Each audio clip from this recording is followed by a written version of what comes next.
এই দেখো বন্ধুরা, মেঘ করেছে কেমন দেখো, মেঘ খালি গুড়গুড় গুড়গুড় করছে। হ্যাঁ, ভীষণ মেঘ করেছে, বৃষ্টি আসবে।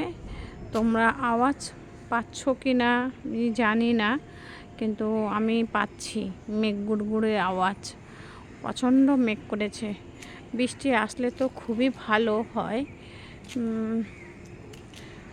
বৃষ্টি আসলে খুব ভালো হয়, বৃষ্টি আমরা চাই, বা তোমরা চাও কিনা জানি না। প্রচণ্ডভাবে তো গরম পড়েছিল, তো বৃষ্টিটা আসলে খুবই ভালো হয়। হ্যাঁ, গাছপালা সব জ্বলে যাচ্ছে।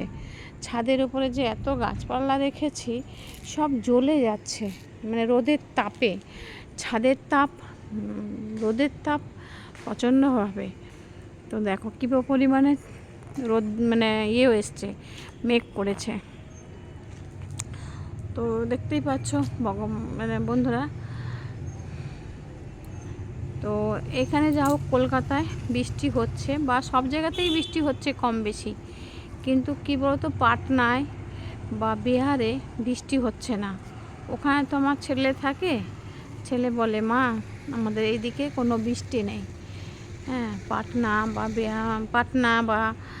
বিহারে, মানে সরি পাটনা তো বিহারের মধ্যেই পড়ে, বিহারের মধ্যে তা গয়া, এগুলোতে কোনো বৃষ্টি নেই, প্রচণ্ডভাবে গরম।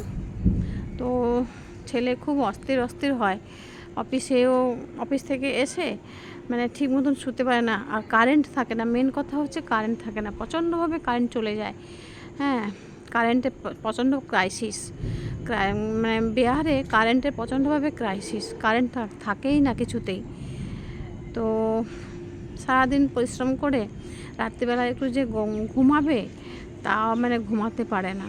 বাড়িতে দুটো এসি, কিন্তু ছেলে দুটো আমার বাইরে, গরমে ঘুমাতে পারে না, খুব কষ্ট হয়। তবু আমার বড় ছেলে যেখানে আছে সেখানে তবু একটুখানি বৃষ্টি হয়।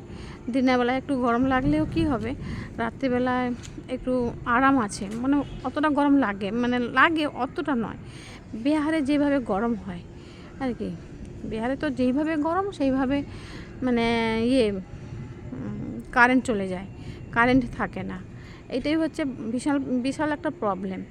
যদি সারাদিন খাটাখাটনি করে রাত্রিবেলা যদি কারেন্ট চলে যায় এই গরমের মধ্যে, তখন কি আর ভালো লাগে বলো? এই যে দেখো কতটা মেঘ করেছে, দেখতে পাচ্ছ বন্ধুরা, প্রচণ্ডভাবে মেঘ করেছে। তো যাই হোক, বৃষ্টি আসলে খুবই ভালো হয়।